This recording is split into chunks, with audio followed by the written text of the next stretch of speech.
오늘 진행할 내용은요, 메가와 미니로 성경 읽기라는 건데, 이 단어 자체가 사실은 되게 낯설 수 있습니다. 심플하게 얘기하면 성경을 크게 읽고 작게 읽고 라는 것으로 인지하시면 되겠습니다. 그리고 오늘 미리 문자를 나눠 드렸는데요. 오늘 제 강의안을 보면 그렇게 많은 내용들이 있지 않습니다. 근데 그 대신에 이 강의에 진행되는 자료들을 여러분이 이메일로 나눠줬던 문자에 클릭하시면 자료를 드리도록 할 겁니다. 그리고 왜 이 자료를 줬는지 지금은 잘 모르시겠지만 강의를 들어보면 이 자료가 어디에 쓰는 물건인지 좀 아시게 될 겁니다. 그래서 이 자료를 드리고 먼저 강의를 좀 시작하도록 하겠습니다. 그래서 신청을 해주시면 되겠습니다. 네. 제 소개를 잠깐 드리겠습니다. 저는 박동진 목사고요. 성서유니온에서는 차세대 사역 코디네이터, 아이가 태어나서 성인이 되기까지 어떻게 말씀을 읽고 말씀 가운데 자라날 수 있을까라는 부분들을 사역을 코디네이트를 하고 있습니다. 청소년 매일 성경을 편집했고 집필하고 있으며 뷰티 코치로 사역을 하고 있습니다. 저희가 다루고자 하는 내용은 우리가 성경을 돌아가자는 내용입니다. 그래서 성경 읽기의 스펙트럼이라는 주제로 하는 이유도 우리가 어떻게 하면 성경을 좀 더 다양하게 그리고 깊이 있게 그리고 어떻게 우리가 말씀을 붙들고 살 것이에 대한 얘기를 하려고 합니다. 그 전에 많은 사람들이 지금 성경에 대해서 가지고 있는 자세에 대해서 태도에 대해서 한번 생각해 보려고 합니다. 성경에 대한 우리의 현 상태, 양태라고 할 수 있습니다. 오늘날 크리스천들은 이렇게 신앙생활을 한다고 말할 수 있을 것 같습니다. 이 두 가지 사물이 있는데요. 여러분은 보시기에 이 두 가지 사물은 뭐라고 생각하십니까?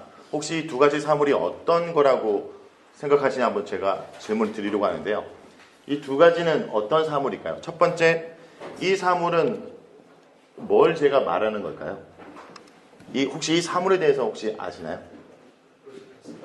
아시는군요. 역시 청소년 부서를 가면 이거는 아이들이 강개토대왕비 아니면 뭐 10계명 뭐 이런데 그게 아니라 로스타 스톤입니다. 그러면 혹시 이건 뭔지 아십니까? 일단 한국교회 성도들의 신앙을 저는 하석과 같은 신앙 그리고 하나는 윤장대와 같은 신앙이라고 말하고 싶습니다. 로제타 스톤은 아까 우리 말씀해 주신 것처럼 이 세 가지 언어로 되어 있습니다. 고대 이집트어, 현대 이집트어, 서양으로 되어 있습니다. 이것이 왜 중요하냐면 이집트 역사를 연구하는 사람들이 고대 이집트의 어떤 유물들을 발견했을 때 그 고대 언어를 해석하는 틀입니다. 그래서 여기 보면 고대 이집트어, 현대 이집트어, 서양으로 됐던 이 틀을 가지고 발견한 유물들의 뜻이 무엇인지를 풀이하는 것이죠. 자, 그런데 왜 이런 얘기를 할까? 이것은 중요합니다. 그렇지만 읽을 수 없죠. 그리고 과거의 것이고 오늘의 것이 아닙니다. 소수의 사람들의 관심 대상이기 때문에 이건 중요하지만 별로 관심이 없고 오히려 이것은 그냥 다른 사람들에게 돌 하나에 불과하다라는 것이죠. 자, 이것이 뭐가 됐냐? 바로 성경이 되었다는 것입니다.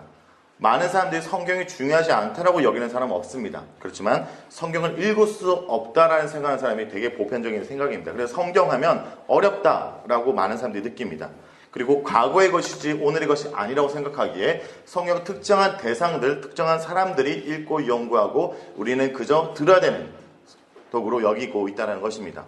자, 성경을 이렇게 여기고 있으면 자연스럽게 이런 질문을 드리고자 합니다.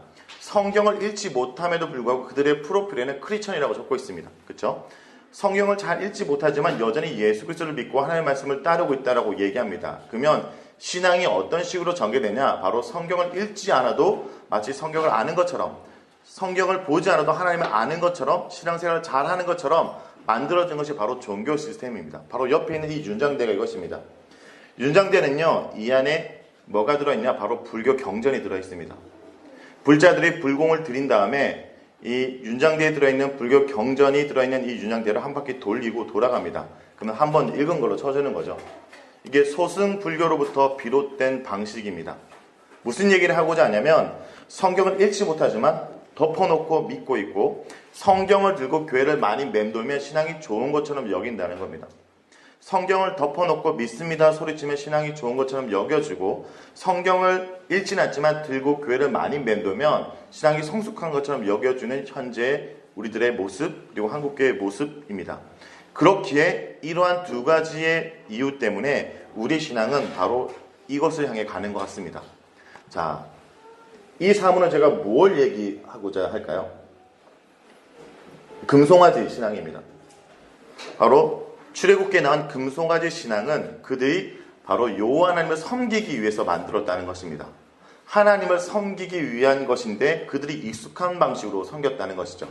출애굽기를 잠깐 요약하면 출애굽기 18장까지는 그들이 이집트로부터 출애굽한 내용입니다. 19장에 시내산에 도착했고 20장부터 40장까지는 주된 내용이 바로 성막과 그리고 율법에 대한 내용입니다. 출애굽한 그들이 19장의 시내산에 도착할 때 모세가 이제 그들과 함께하기 위해서 하나님께서 모세를 시내산으로 부릅니다. 모세가 시내산에 들어가서 내려오지 않고 이후에 20장부터는 모세가 시내산에 올라가서 그들과 하나님이 어떻게 함께 하실 것인가에 대한 주제로 그들에게 성막을 짓고 그리고 율법을 전하는 내용들인데 32장에 가면 모세가 눈앞에 보이지 않자 그들이 어떻게 합니까? 이집트로 갖고 왔던 금부치를 가지고 금송아지를 만들어서 이것이 하나님이라고 섬기게 된다는 거죠. 자, 이 모습은 그들에겐 익숙한 방식입니다. 그렇지만 하나님이 원하는 방식이 아니라는 것이죠. 그들이 익숙한 방식은 이것입니다. 이집트에서는 모든 신을 눈에 보이는 형태로 만들었습니다. 이집트에 있는 모든 신들은 눈에 보이는 형태로 만들었지만 여호와 하나님은 눈에 보이지 않습니다. 이집트에 있는 모든 신들이 눈에 보이는 형태로 만든 것이 거짓이라고 폭로하는 것이 바로 10가지 사건 아닙니까? 이스라엘 백성들이 이집트에 살았을 때 그들이 경제적인 풍요를 주는 신은 바로 나일강의 신이죠. 나일강이 범람하면 그들이 경제적으로 풍요롭게 됩니다. 그렇죠? 그런데 첫 번째 재앙이 뭡니까? 나일강이 피로 물둠으로 말미암아 나일강의 신이 거짓한 걸 폭로합니다. 그리고 두 번째 재앙이 뭡니까? 바로 뭐죠? 개구리 재앙이죠. 이집트에서 다산을 상징하는 것은 바로 개구리입니다. 개구리신 헥타입니다. 이스라엘 백성들이 이집트에 들어올 때는 인구가 적었습니다. 그런데 이제 이집트에서 출애굽할 때는 인구가 많아져서 이집트의 바로도 지금 골칫거리인 겁니다. 그런데 이집트에서 인구가 많아지는 다산의 상징하는 신은 바로 게루신 헥타입니다. 그런데 게루신 헥타가 거짓을 한 걸 폭로하는 것이죠. 이집트에서 가장 눈에 보이는데 강력한 영향력을 끼치는 신은 어떤 신입니까? 태양신 라입니다. 태양신 라가 9번째 재앙이죠. 그리고 눈에 보이는, 인간은 아니지만 눈에 보이는 자연물은 아니지만 눈에 보이는 인간의 존재에서 그들에게 신적 영향을 끼치는 대상이 바로 파라오입니다. 근데 10번째 재앙, 장자의 죽음을 통해 파라오의 아들이 죽습니다.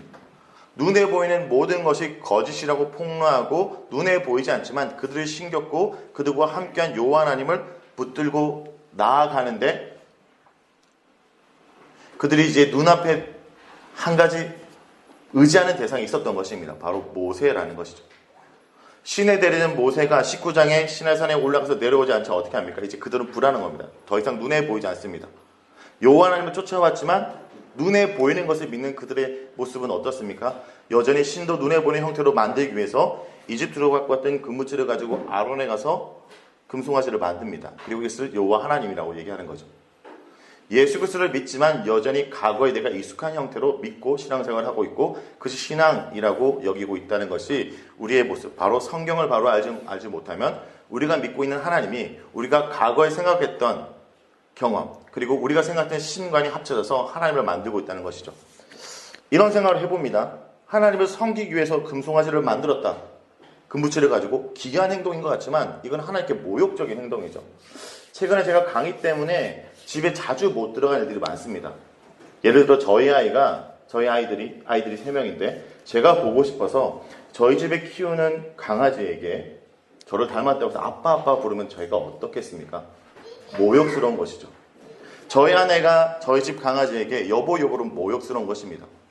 하나님을 눈에 보이지 않는다고 해서 눈에 보이는 형태로 만든다는 것은 하나님께 모욕적인 행동이죠. 하나님은 눈에 보이지 않는 분이 아니라 우리가 눈으로 볼 수 없는 존재라는 더 차원의 문제를 알지 못해서 눈에 보이는 형태로 만들어 우리 식대로 믿는 것이 바로 오늘날 바로 믿음인 것 같지만 믿음이 아닌 하나님 같지만 하나님이 아닌 바로 말씀을 통해 하나님을 알아가지 않고 그냥 내가 가진 종교관 이전의 형태를 가지고 믿게 되면 잘못된다는 것입니다. 그러므로 우리는 성경으로 돌아갈 때 우리의 신앙이 바로 설 수 있다는 얘기를 하려고 합니다. 그러면 성경으로 돌아가야 하는데 이 시간에 성경은 왜 기록되었는가, 어떻게 읽어야 되는가, 유심일권 어떤 내용인가, 오늘날에게 어떤 의미인가는 쭉 진행하면서 하도록 하겠습니다.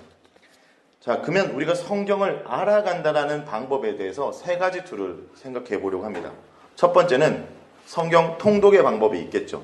성경을 통해 하나님을 알아가는 방법 중에 첫 번째는 성경을 통독하는, 우리가 잘 알고시피 맥독이던 통독의 방법이 있을 것이고, 지금 매일 성경을 묵상하는 분도 있다면 성경 묵상의 방법이 있을 것입니다. QT라는 방법이 있을 것이고, 그리고 GQS, PBS, 퍼스널 바이블 스터디나 그룹 바이블 스터디처럼 성경 공부의 방식이 있을 것입니다. 자, 그러면 질문을 한번 드리겠습니다. 이 방식 말고 또 다른 성경을 접하는 방식이 있을까요? 성경 쓰기도 성경 읽기에 속한다면 제 생각에는 거의 대부분 이 카테고리 속에 있는데, 여러분에게 질문을 드릴게요. 한국교회 성도들이 가장 유익한 것은 성경 통독이다. 한번 손들어 보시겠습니까?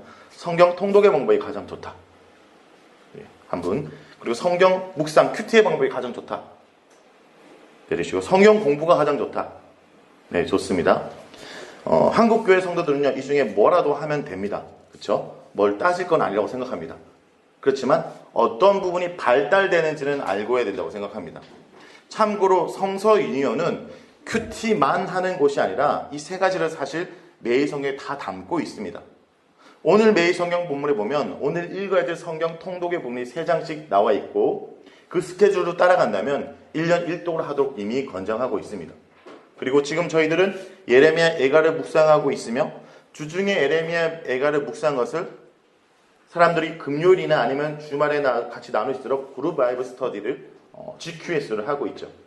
이 3가지를 사실 다 해야 되지만 한국교회는 이 3가지조차 중에 하나조차 하지 않는다면 이 뭐든 해도 좋다라고 생각합니다. 그런데 이 방법에 있어서 한 가지 방법을 취할 때는 근육이 한쪽만 성장될 수 있다는 것입니다. 제가 개인적으로 근력 운동을 좋아하는데요. 근력 운동도 3가지 운동이 있습니다. 예를 들어 우리가 흔히 알고 있는 근력 운동, 피트니스 같은 경우는 막 근육을 키웁니다. 여러분, 근육을 멋있게 키운 남자들이 운동을 한 다음에 샤워실 들어가서 비누칠을 제대로 못하는 거 아시죠? 손이 이렇게 닿지 않습니다. 그럼 이 근육은 보기 좋은 근육이지 움직이기 좋은 근육은 아닙니다. 그런데 근력 운동 중에 크로스핏이나 기능성 운동이 있습니다.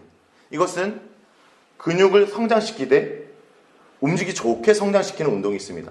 그리고 또 다른 한 형태의 운동이 있는데, 그것은 바로 장미란 선수가 하는 운동입니다. 얼핏 보면 장미란 선수가 운동을 안 한 것 같지만 엄청난 힘을 소유하고 있습니다. 그 운동은 스트렝스 운동입니다. 그러니까 힘을 키우는 운동. 근력 운동도 목적에 따라 다른 형태로 드러나듯이 성경 통독은 성경을 전체적인 보는 눈을 기를 수 있습니다.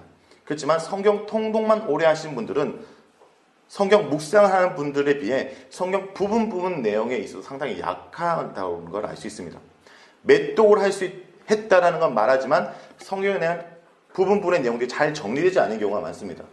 그런데 큐티를 오래 하셨던 분, 큐티만 오래 하셨을 경우에는요, 성경의 내용들이 퍼즐 조각조각 나 있어서 이게 잘 연결되지 않는 경우들이 좀 있습니다. 그리고 개인적으로 큐티만 했을 경우에는 큐티를 하는 시간은 사실 2-3시간 하는 것이 아니라 짧은 시간 속에 날마다 하고 있기 때문에 성경을 그 시간 내에 보는 눈이 길어지기가 힘듭니다. 그러면 자연스럽게 성경 공부, 그룹 바이블 스터디나 퍼스널 바이블 스터디를 통해서 관찰 해석 적용의 훈련함으로 말미암아 짧은 시간 내에 나의 큐티가 좀 더 정확하게 본문의 의도에 맞도록 볼 수 있도록 훈련해야 된다는 것이죠. 결국 이 3가지의 모든 방법은 우리가 해야 되는 것이다라는 것입니다. 그리고 한 가지를 자신의 성경을 읽는 방식으로 택하되 그 나머지의 것들을 훈련하지 않으면 열심히 하지만 한쪽 부분만 발달될 수 있다는 것을 아셔야 됩니다. 우리가 큐티를 하고 있지만 큐티만 해서는 안 되고 큐티와 함께 큐티 본문이 끝난 다음에 한 권을 정리하는 작업들을 하셔야 됩니다. 오늘 날마다 오늘 말씀의 인도를 받는 것도 중요하지만 우리는 큐티를 하는 이유가 성경으로 점치기 위해서 하는 것이 아니라 성경에 물들어가기 위해서 하는 것이라면, 우리가 얼마 전에 했던 사도행전을 읽고 난 다음에 사도행전 전체의 내용을 준비하며 나에게서 사도행전은 어떤 의미인지, 이제 이러한 작업들이 제가 지금 오늘 같이 나눌 성경 카드 메가 미니의 내용들입니다. 저는 지금 매일 성경 묵상을 2텀을 돌았습니다. 한 14년 정도 한 것 같고요. 편집자로서 섬긴 것은 6년 정도 됐습니다. 그리고 2텀을 도고 난 다음 제가 지금까지 했던 성경 묵상을 성경 읽기와 함께 그 당시에 제가 한 70일 정도의 기간을 두고 하루에 한 권씩 읽고 나에게서 창세기는 어떤 메시지인지를 정리하기 시작했습니다. 그것이 성경 카드가 됐고 그것이 지금 이 세미나로 이어졌습니다. 이 강의는 특별한 어떤 메시지를 정리하는 것보다 우리의 날마다의 묵상이 나에게서 그 성경 본문 전체가 어떻게 와닿는지를 하는 작업들을 여러분께 공개하고 여러분 스스로도 그런 작업들을 통해서 나의 큐티가 결국 성경 전체 66권의 내용으로 이어지고 하나의 그림이 내 속에 들어올수록 어쩌면 저의 작업을 여러분에게 공개하는 시간이라고 보시면 됩니다. 먼저 성경 묵상에 대한 부분도 좀 더 언급하고 시작하려고 합니다. 나름대로 이 자리에 왔다면 여러분 큐티를 열심히 하셨을 것이고 매일 성경의 묵상을 처음 하는 분은 없을 것입니다. 자, 그러면 매일 성경이 어떠한 목적을 향해 이 본문이 되어 있고 그리고 이 성경이 진행되는지를 좀 설명드리려고 합니다. 먼저 매일 성경은 66권을 6년 동안 묵상할 수 있도록 하고 있습니다. 자, 왜 6년이냐? 얼마 전까지는 저희들은 8년 주기였습니다. 그런데 6년 주기로 맞췄던 이유는 중학교 1학년애가 고3이 되면 초등학교 1학년애가 6학년이 되면 다음 세대에 포커스를 두고 6년 주기로 맞추고 있습니다. 그런데 저희들이 컨텐츠 기획국에서 저희들이 이런 조사를 했습니다. 한국교회 큐티책들 중에 주기가 있는 큐티책이 어디 있을까를 좀 살펴봤습니다. 충격적이게 한국교회 주기가 있는 큐티책은 딱 두 군데밖에 없습니다. 성서인연의 매일 성경과 두란노의 생명의 삶. 생명의 삶은 10년 주기였습니다. 10년 동안 구약 한 번, 신약 두 번. 그리고 매일 성경은 6년 동안 한 번의 주기로 되어도록 세팅되어 있습니다. 다른 큐티책들 같은 경우는 그 큐티책을 열심히 하면 날마다의 하나님의 인도는 받을지 모르겠지만 성경 전체를 66권을 정리할 수 있는 주기가 없다는 것에 지약점이 사실 있습니다.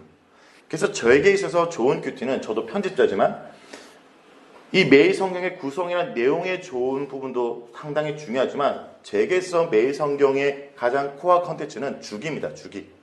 오늘 읽었던 이 본문의 단락이 어디에서 끝나고 이것을 꾸준히 이어가면 성경 전체를 정리할 수 있도록 되는 것의 가장 코어 컨텐츠입니다. 이것이. 그리고 또 매일 성경은 전 세대를 묵상할 수 있도록 하는 것입니다. 어린아이가 했던 묵상과 어른이 했던 묵상을 같이 함으로 말미암아 같은 본문 속에 살아가도록 한다는 것이고요. 그리고 공동체적 묵상에는 뭐냐면 함께 말씀을 나누는 것에 포커스를 많이 둬야 된다는 것입니다. 한국교회 큐티에 대해서 많은 사람들이 부정적인 인식을 갖게 된 이유가 저는 큐티를 개인 영성 프로그램으로 이해했다는 겁니다. 그런데 큐티는 공동체 훈련이라고 생각합니다. 성경은 기록된 그 시간부터 한 번도 개인에게 주어진 적이 없습니다. 이스라엘 백성 공동체에게 성경이 주어졌죠. 출애굽한 이스라엘 공동체에게 성경이 주어졌고 초대 교회들에게 서신서가 써졌다면 성경은 원래부터 같이 함께 공동체적으로 읽어나가고 그러므로 말미암아 모두가 각자가 성장한다는 것이죠. 제가 얼마 전에 전도사 때 설교했던 성경 본문을 좀 봤습니다. 전도사 초기 때 깜짝 놀랐습니다. 제가 왜 놀랐을까요? 그 설교 본문을 읽어보고 정말 등허리 식은땀이 흘렀습니다. 이런 이단이 따로 없는 것 같습니다. 그 당시에 어떻게 이런 생각으로 설교를 했는지. 그런데 제가 지금도 그럴까요? 그렇지 않죠. 제가 끊임없이 아이들께 설교를 하고 메시지를 나누면 저는 성장했다는 것입니다. 한국교회 성도들이 왜 말씀에 성장하지 못했을까라고 생각한다면 저는 듣기만 했다고 생각합니다. 같이 말씀을 읽고 같이 나누면서 훈련을 한다는 것이죠. 내가 읽었던 내용을 같이 사람들에게 나누면 말미암아 내가 훈련하고 내가 말씀을 잘 이해했는지 점검받을 수 있어야 된다고 생각합니다. 저희 아내와 이제 결혼하고 난 다음에 아내가 처음 요리를 했을 때 제가 긴장을 했을까요? 안 했을까요? 네. 긴장을 했죠. 자, 이 음식을 내가 정말 긴장감 없이 지금도 그러면 제가 긴장을 할까요? 그렇지 않죠. 저희 안에 끊임없이 음식을 내놓음으로 말미암아 이제는 이 요리 실력이 향상된 것처럼 우리들도 말씀을 읽고 그것을 같이 나누고 말미암아 성장한다는 것입니다. 그리고 이렇게 말씀으로 살아가고 말씀을 나누는 것이 바로 하나님 나라 묵상, 그리고 같이 말씀의 공동체를 만들어가는 것이 하나님 나라의 묵상이라는 것입니다. 자, 이런 묵상을 이제 저희들이 지속적으로 하면 단순히 여기서 끝나는 것이 아니라 성경 전체 한 권씩, 그리고 나중에 66권을 정리하고 날마다 묵상의 주기가 돌아올 때 업데이트 돼야 된다고 생각합니다.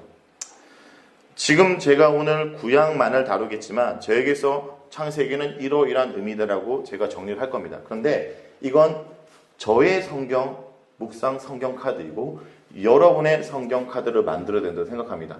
나에게서 창세기는 이런 의미고 이런 메시지로 삼아서 내가 살아가겠다. 그리고 또 이렇게 생각합니다. 다음에 제가 말씀을 읽고 창세기를 읽고 사도행전을 읽을 땐 또 다를 거라고 생각합니다. 사실 제가 지금 어떤 말씀을 정리한다고 해도 아무리 노력해도 발달될 수 없는 것이 하나 있다고 생각합니다. 말씀에 대한 묵상은 인생의 깊이와 함께 같이 간다고 생각합니다. 성경을 아무리 연구해도 지식적으로 그 말씀의 뜻은 이해할지 모르겠지만 인생의 깊이가 더하지 않으면 저는 어쩌면 지식적인 부분만 얘기할 수 있다고 생각합니다. 총각 때, 전도사 때 신학 공부를 아무리 열심히 해도 아이를 갖고 난 다음에 성경 말씀을 보고 하나님의 사랑이라는 것, 하나님의 공이라는 부분들이 전혀 다르게 와닿습니다. 그래서 저는 기대합니다. 그리고 여러분도 기대가 됩니다. 우리가 말씀을 붙들고 인생을 살수록 이 말씀을 알아가고 인생을 알아갈수록 하나님에 대한 깊이가 깊어진다는 거예요. 그리고 저는 스스로를 기대합니다. 오늘보다 내일이 하나님을 더 알아간다는 거죠. 저는 늙어서 쇠하는 것이 아니라 하나님 앞에 더 부드러워질 거라는 기대가 있습니다.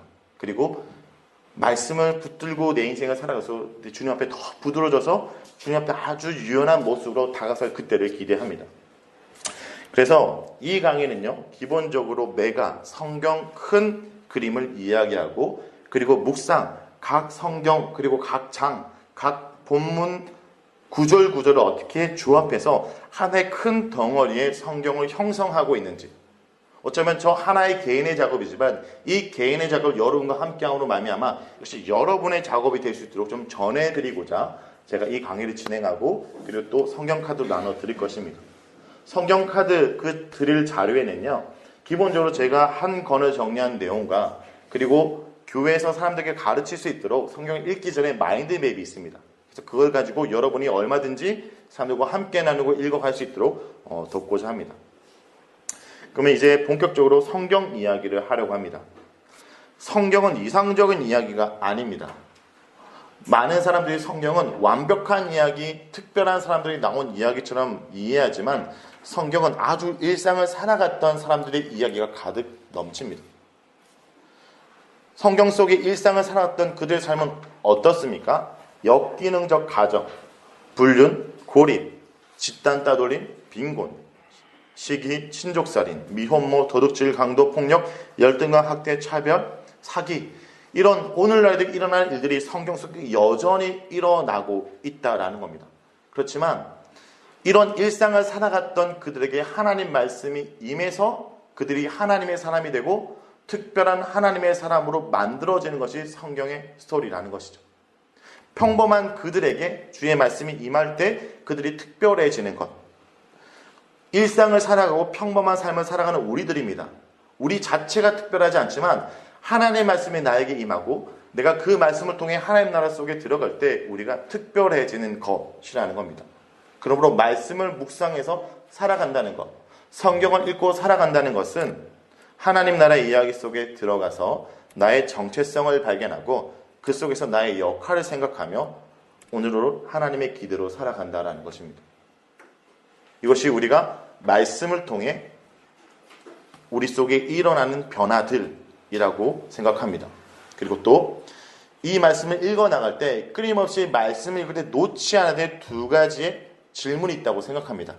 이미 매일 성경에서 나오고 있는 질문, 하나님이 어떤 분이십니까? 내게 주는 교훈은 무엇입니까?를 좀 더 질문을 바꿔서 하나님은 어떤 분이시고 하나님이 그런 분이라면 그분이 나에게 무엇을 기대할 것을 날마다 봐야 된다고 생각합니다.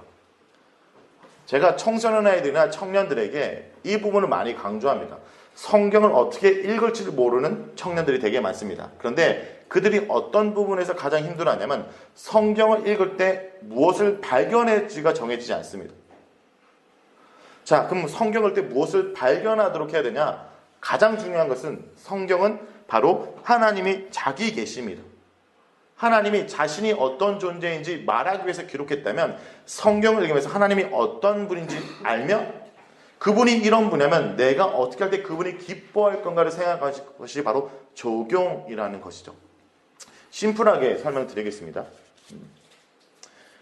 여러분, 탕수육을 시킬 때 요즘 탕수육을 먹는 방법이 있습니다. 세 가지 방법이 있는 거 아시죠? 첫 번째 어떻게 먹죠? 탕수육을 요즘? 예, 이걸 찍먹이라고 해요. 찍먹. 그 다음에 또 뭐가 있죠? 부먹이 있습니다.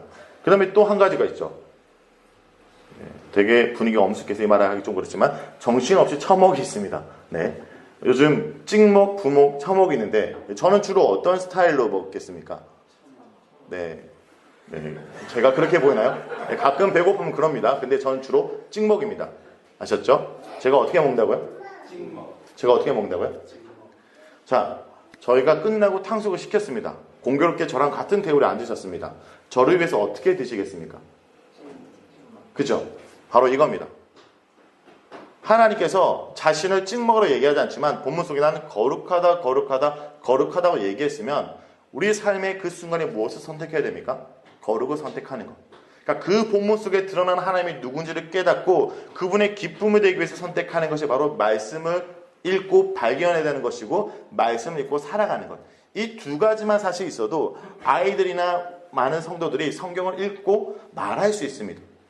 이 두 가지 가장 기본적인 킹스 메시지라고 얘기하고 매일 성경, 그래서 어떤 본문을 두고 늘 하나님이 어떤 분이십니까? 내게 주는 교훈이 무엇인가를 훈련하는 이가 여기 있습니다. 저는 매일 성경이 묵상을 함으로 말미암아 성경으로도 성경을 읽을 수 있도록 돕는 컨텐츠라고 생각합니다. 큐티책이 있어야지만 성경책을 보고 있다면 그 큐티책에 의존된 겁니다. 그렇지만 매일 성경의 이 투캐쳐는 이제 매일 성경이 아니어더라도 성경을 읽고 그 속의 메시지를 발견할 수 있도록 계속 훈련을 시키는 것입니다. 그래서 하나님이 어떤 분이십니까? 내게 주신 교훈이 무엇입니까? 그리고 제가 오늘 진행할 이 메가미니 세미나도 한 장, 한 권 전체를 하나님이 어떤 분이십니까? 내게 주시는 교훈은 무엇입니까? 라는 두 가지 질문으로 계속 조려 나가도록 하겠습니다. 그리고 본격적으로 들어가기 전에 기억될 전제는 성경은 하나의 스토리다. 큰 스토리다. 하나님 나라의 스토리다. 라는 겁니다. 성경을 한 권의 책으로 인지하지 못하는 경우들이 많습니다. 성경을 큐티를 본문을 성경을 개별적으로 보다 보니까 성경이 하나의 책이라는 인지하지 못함으로 말미암아 한 부분만 얘기하고 이게 연결되지 않는 경우들이 많은데 성경은 하나의 책. 그리고 우리가 어떤 부분을 오늘 묵상하지만 이 이야기는 끝난 이야기가 아닐 수 있습니다. 이 이야기는 이어지는 이야기라는 관점을 가져야 오늘의 본문에 대한 이해가 바를 수 있다는 것이죠. 쭉 진행하겠지만 좀 빠르게 진행 한번 해보겠습니다. 이 스토리입니다. 먼저 하나님 우리를 창조하셨습니다. 그렇지만 우리가 죄를 지으면서 위기를 겪게 됩니다. 하나님과 함께 둔 에덴 동산의 삶, 낙원의 삶이 아니라 신락원으로 살게 됩니다. 그리고 인간은 죄를 반복합니다. 노아 홍수 이후에도 인간이 죄를 반복함으로 말미암아 하나님이 이제 다시 하나님 나라를 한 사람을 통해서 세우도록 하십니다. 이게 아브라함을 통해서 이루어지는 하나님의 언약이죠. 그리고 하나님은 가나안 땅에 아브라함을 세워서 이스라엘을 세우러 가지만 그 땅에서 바로 인구가 늘어나기 쉽지 않습니다. 그래서 아브라함의 자손인 요셉을 애굽의 노예로 끌려가도록 하고 그가 총리가 된 다음 고센 땅으로 야곱의 가족들이 옵니다. 그리고 인구가 늘어납니다. 그리고 그들을 다시 불러냅니다. 왜요? 바로 약속의 땅에 다시 들어가서 하나님이 왕이신 나라를 만들고 다시 불러냅니다. 그리고 그들을 불러낼 때 출애굽시킨 다음 그들에게 이제 땅에 들어가서 계명을 주십니다. 너희들이 저 땅 가운데 들어가서는 하나님을 온전히 섬기고 주의 말씀 순종한 자리에 될 것을 명령하시고 가르치는 내용들이 바로 신명기 민수기에 이어진 내용입니다. 그리고 여호수아에서는 그들이 정복합니다. 그들이 땅을 정복하지만 사사기에 바로 어떻게 됩니까? 그 땅을 하나님 나라 되도록 해야 되는데 그 땅처럼 됩니다. 그래서 가나안하대가 되죠. 가나안 나라들처럼 됩니다. 그럼에도 불구하고 하나님께서는 그들 가운데 은혜를 베푸셔서 사사기 이후 룻기를 통해서 왕을 준비시키고 사무엘을 통해서 왕을 세우게 됩니다. 그래서 왕국이 설립됩니다. 그리고 왕국이 설립된 그 목적은 바로 하나님과 함께하는 백성, 그리고 열방 가운데 하나님 말씀을 순종해서 지혜를 펼쳐서 하나님이 어떤 분인지 전하는 하나님의 목적이 있습니다. 그런데 결국 그들이 어떻게 됩니까? 이 하나님을 떠나서 왕국이 분열되고 북이스라엘 남유다가 분리된 다음 북이스라엘은 아수르에게 멸망하고 남유다는 바벨론에 멸망합니다. 그리고 포로로 끌려가고 다시 돌아옵니다. 그리고 중간기를 거치고 그리스도와 교회와 그 다음에 이 교회 시대를 거쳐 완성, 이것이 바로 성경의 기본적인 타임라인입니다. 오늘 이 강의는 기본적으로 저희가 나온 책 중에 성경 실천이라는 이 책에 많이 의존되어 있습니다. 제가 많이 참고했습니다. 그리고 성경의 각 내용들이 이렇게 분류를 했습니다. 이건 이미 프린트에 나갔으니까 참고하시면 좋을 것 같고요. 이 내용들을 좀 더 구체적으로, 오늘 강의를 구체적으로 보기 원한다면 성경 실천을 보면 좀 더 많이 도움이 될 겁니다. 이 성경 실천의 내용과 제가 묵상하는 내용과 그리고 여러 가지가 같이 조합된 것이 바로 이 강의입니다. 자, 그럼 모세오경부터 시작하도록 하겠습니다. 성경의 제일 처음인 창세기입니다. 창세기에는요, 창조의 사건을 2번이나 기록합니다. 이 2번이라는 것은 뭐냐면 바로 2가지의 모습으로 그린다는 것입니다. 첫 번째 창조의 모습은 말씀으로 우리 속에 들어오신 하나님의 역사를 중심으로 창조를 설명합니다. 두 번째 창조를 설명하실 때는 하나님의 형상인 인간과의 관계 설정을 중심으로 창조를 설명하고 있습니다. 자, 그래서 이 1장과 2장 사이에 이런 표현이 있습니다. 사절을 한번 같이 읽어보시겠습니다. 시작.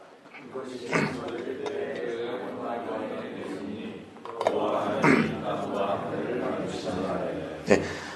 이 2장 4절에 보면 이것이 창조될 때 하늘과 땅, 앞부분의 내용을 정리하고 다시 인간의 중심으로 하나님의 창조 얘기를 할 때 땅과 하늘, 어순을 바꿔서 진행하고 있습니다. 창세기에서 앞부분에서 창조를 2번의 형태로 설명하고 있다라는 걸 기억하시고, 그러면 첫 번째 하나님이 창조를 설명할 때 말씀의 역사로 설명하고 있다는 것을 좀 보도록 하겠습니다. 창세기 제일 앞 9절입니다. 태초에 하나님이 천지를 창조하시느니라 라는 선포로 시작한다라는 것을 알 수 있습니다. 여러분, 세상에 많은 책들이 있지만 이렇게 시작하는 책은 잘 없습니다. 대부분의 책은 어느 날 어떤 때 그냥 시작된 것입니다. 그런데 성경은 태초에 하나님이 천지를 창조하셨다는 말, 하나님이 시작하셨다. 그리고 이 선포는 어디로부터 왔고 어디로 갈지 모르는 우리들에게 하나님이 시작했고 우리는 하나님으로부터 시작되었고 우리 향한 계획은 하나님이 있다라는 것, 시작점을 찍고 시작함으로 말미암아 어디로 가야 될지 모르는 우리들에게 답을 제시하고 있다는 것입니다. 그리고 하나님이 이 시작을 얘기한 것 동시에 이 세상이 시작되었을 때에 어떻게 시작된지를 설명하시는데, 자, 이제 묵상의 팁은 이런 것들이 있습니다. 묵상을 할 때 여러분 반복되는 패턴은 상당히 중요합니다. 창세기 1장은 하나님이 여러 가지 강조점으로 설명할 수 있었을 것입니다. 예를 들어 창세기 1장은 하나님이 과학적으로 증명하기 위한 방식이면 절대 이렇게 설명 안 하셨을 것입니다. 과학적인 언어를 썼을 건데 하나님은 특별한 방식으로 설명합니다. 이 특별한 방식은 바로 반복되는 말의 패턴을 통해서 알 수 있습니다. 바로 하나님이 세상을 만들 때 이루셨다는 겁니다. 하나님이 이루시자 그대로 됐다. 있으라니까 있었고 그대로 됐다는 것이죠. 하나님이 말씀하시자 그대로 됐다. 그대로 된 것이 뭐라? 바로 보기 좋았다라고 합니다. 하나님은 말씀했고 말씀한 것이 보기 좋았다라는 것. 그러면 하나님은 어떤 분으로 제가 정리를 해보겠습니다. 하나님은 이르셨고 그대로 된 게 보기 좋았다. 이걸 정리하면 하나님께서 말씀하시자 세상이 시작되었고 그 모습이 아름답게 되었다. 하나님께서 말한 대로 된 것이 아름답게 되었다라고 말한다면 우리가 주의 말씀대로 될 때 우리 자신이 어떻게 된다는 것을 비춰주는 것입니까? 아름답게 됐다라는 것을 얘기하는 것이죠. 하나님이 우리에게 기대하는 모습은 무엇입니까? 하나님은 하나님의 말씀으로 창조된 나는 오늘 특별한 삶을 살아야 된다. 그것은 말씀을 읽고 묵상하고 순종하며 하나님의 말씀이 나를 아름답게 만들어 가도록 해야 된다는 것입니다. 왜 이렇게 내용이 전개되는지를 좀 설명드리겠습니다. 하나님이 말씀하기 전에 세상의 상태를 좀 설명하려고 합니다. 하나님이 말씀하기 전에 2절의 세상의 상태는 어떤 상태입니까? 혼돈, 공허, 흑암, 그리고 흑암, 혼돈, 공허 이렇게 말하고 있죠. Formless and darkness. 하나님이 말하자 혼돈했던 세상에 질서가 있어지고 공허했던 세상에 체험이 있고 어둠이 세상에 빛이 되었다. 하나님이 말씀하자 이런 세상으로 바뀌었다라는 것입니다. 세상이 하나님이 말씀하자 바뀌었다는 것. 그러므로 창세기 1장의 이 세상의 원래의 모습은 어떠한 물질과 형태의 모습을 설명하기보다는 아주 영적인 상태였으로 우리가 이해할 수 있습니다. 이 세상이 공허하고 혼돈하고 흑암이 있는데 말씀하자 질서가 있고 체험이 빛이 있었다. 근데 성경은 이것이 한 개인에게 하나님의 말씀이 임한 사건과 연결짓는다는 것입니다. 한 개인에게 하나님의 말씀이 임하자 그가 어떻게 됩니까? 공허하고 혼돈하고 흑암 중에 있었는데 그 삶이 질서가 있고 체험 있고 빛이 있는 걸 바꾼 겁니다. 예를 들어 여기 중학교 2학년 남자애가 있다면 제가 꼭 물어보는 게 있습니다. 이 본문을 얘기할 때 오늘 너가 이곳 가운데 나오기 전에 너의 방 청소를 했니? 라고 물어봅니다. 아이들이 안 했다고 얘기합니다. 그럼 제가 너의 방의 상태는 지금 혼돈이라고 얘기합니다. 그쵸? 혼돈이죠. 그 방에 너가 가만히 앉아 있어봐. 너의 마음이 어때? 마음이 어떻겠습니까? 공허하겠죠. 그리고 앞으로 너의 10년 뒤의 삶을 생각해봐. 이제 흑암, 다크니스겠죠. 그죠? 근데 하나님의 말씀이 임하자 어떻게 됩니까? 삶의 질서가 있고 체험 있고 빛이 있었다. 왜냐하면 바로 창세기 2부의 내용이 바로 그 내용이기 때문이죠. 바로 아브라함이라는 이 사람에게 하나님의 말씀이 임해서 아브라함이 공허하고 혼돈하고 흑암 중에 있었습니다. 11장에 보면 왜냐면요 자신의 동생 하란이 우울해서 죽습니다. 자신의 동생이 죽고 자기 아내는 아이를 갖지 못합니다. 형제를 잃고 내일이 없습니다. 공허하고 흑암 중 그리고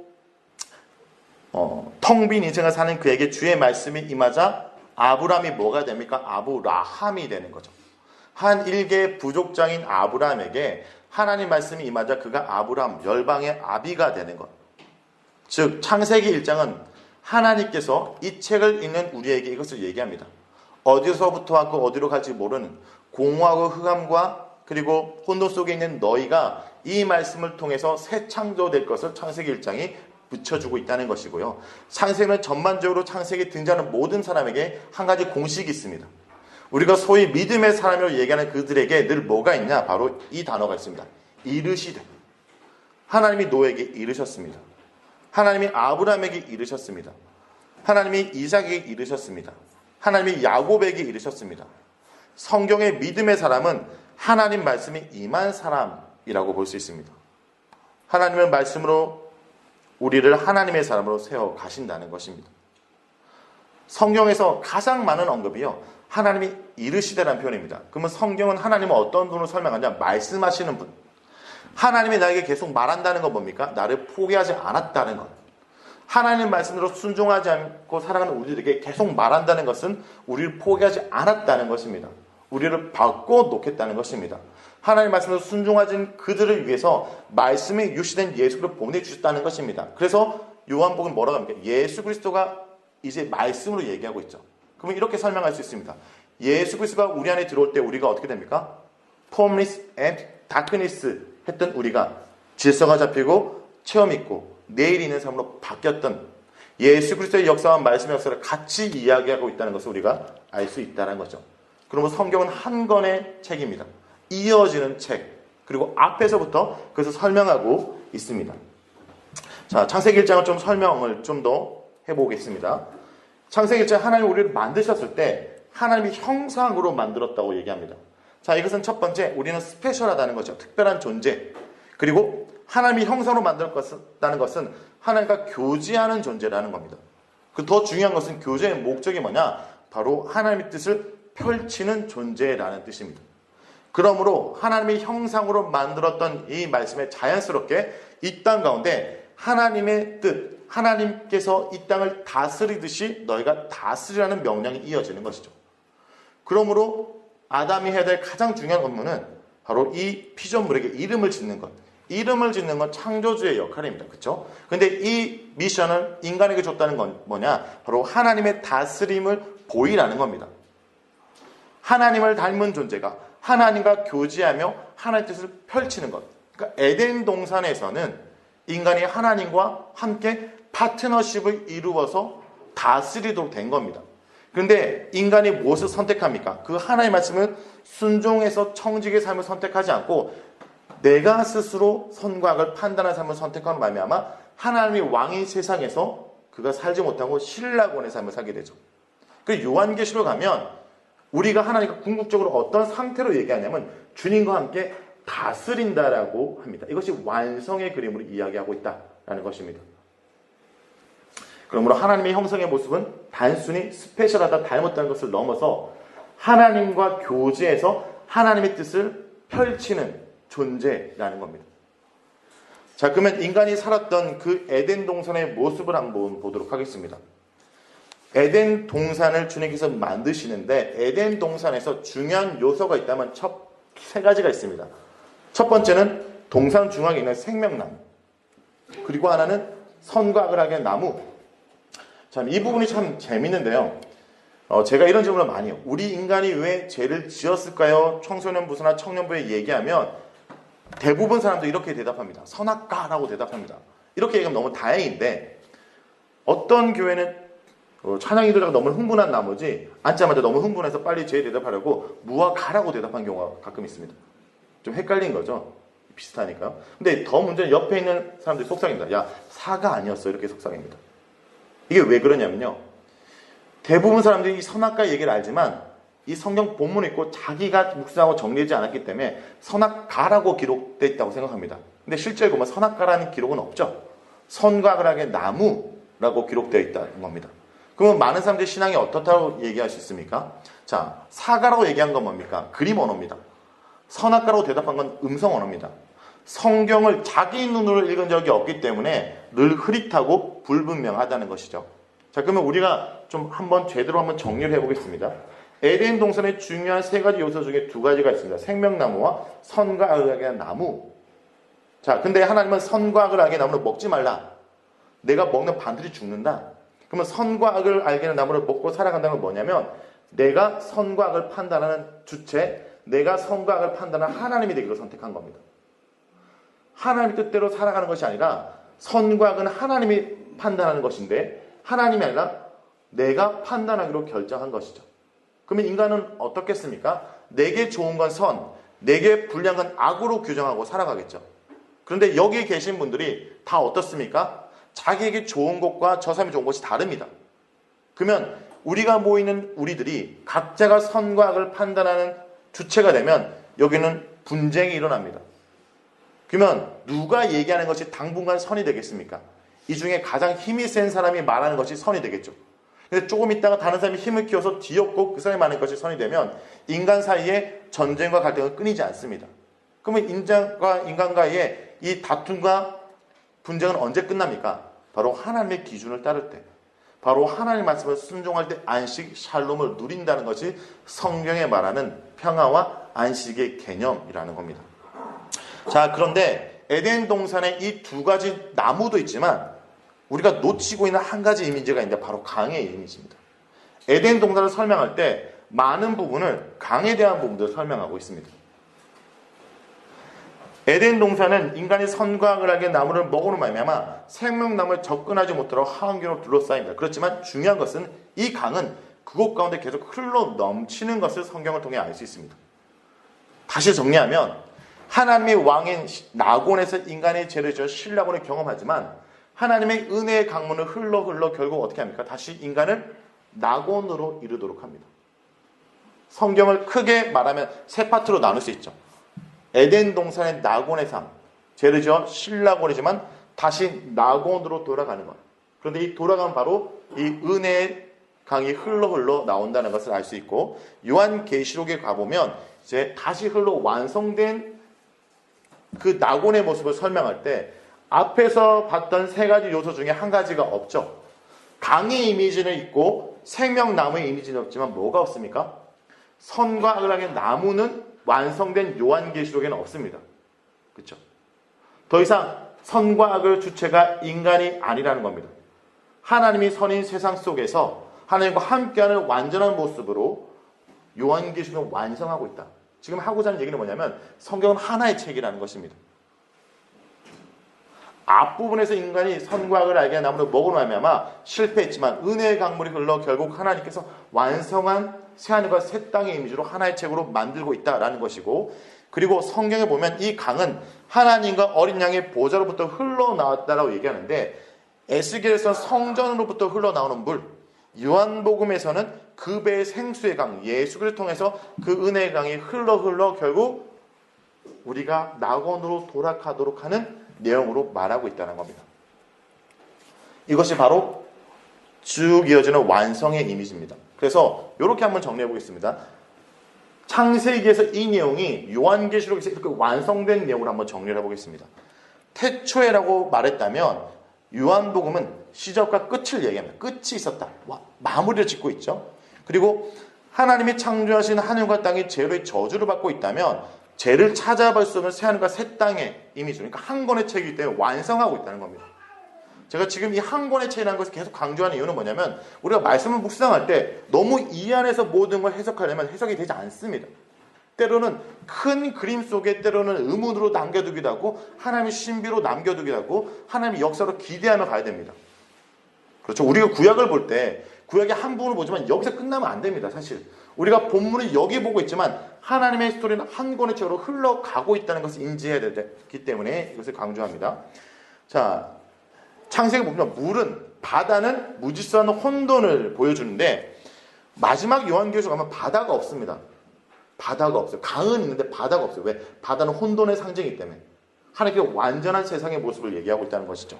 그리고 창세기 앞부분은 빛을 만들어서 어둠과 빛을 분리하는데, 새하늘과 새 땅은 어둠 자체가 없습니다. 그냥 빛인 하나님과 함께이기 때문에 늘 낮은 것입니다. 그리고 하나님이 앞부분에 땅의 지배권을 부여하시죠. 하나님의 형상을 하면 인간에게. 근데 인간이 하나님의 뜻대로 살지 않아서 그 지배권을 어떻게 합니까? 자기가 스스로 다스리려 함으로 말미암아 에덴 동산에 살지 못합니다. 그런데 마지막에는 하나님과 영원히 다스릴 것을 얘기합니다. 그리고 앞부분에 사단은 세상의 죄를 끌어들이는데, 마지막에 사탄과 죄는 영원히 심판을 받고 공동체가 상실했는데 진정한 공동체를 회복하고, 더 중요한 것은 죄를 지은 인간은 하나님 정도에서 부끄러워하는데 마지막에 얼굴과 어때요? 마주본다. 성경은 완성을 이야기했고 하나의 스토리로 흘러가고 있다는 것입니다. 자, 창세기 3장으로 이제 한번 넘어가 보겠습니다. 인간의 불순종, 하나님의 심판, 그리고 창세기 4장은 이제 가인의 범죄가 바로 그 다음 부모 때의 죄가 그 다음으로 이어지는데, 바로 그 다음 짓는 죄가 뭡니까? 살인사건이라는 것을 우리가 알 수 있습니다. 죄가 시작됐는데, 죄가 시작되자마자 작은 사건이 아니라 바로 살인사건이라는 것은 뭐냐면, 이 죄는 바로 죽음을 의미한다는 겁니다. 그리고 여러분, 오늘날만 끔찍한 있는, 오늘날만 더 세상이 제약된 것이 아니라 하나님을 떠난 그 순간부터 세상은 친족살인이 일어나는 어마어마한 죽음 아래 있는 삶이었다는 것을 성경은 시사하고 있다는 것입니다. 그리고 4장부터 가인의 자손의 계보가 나오고 5장에는 셋을 통한 아담의 계보가 나옵니다. 그리고 6장에서 중요한 포인트가 있는데, 6장에서는요 4장과 5장에서 가인과 셋의 계보가 나눠지다가 6장에 섞입니다. 바로 하나님의 아들이 사람의 딸들을 취함으로 말미암아 의인이 얻게 되고 바로 노아가 나오게 되죠. 노아의 심판, 그리고 홍수 이후에 나옵니다.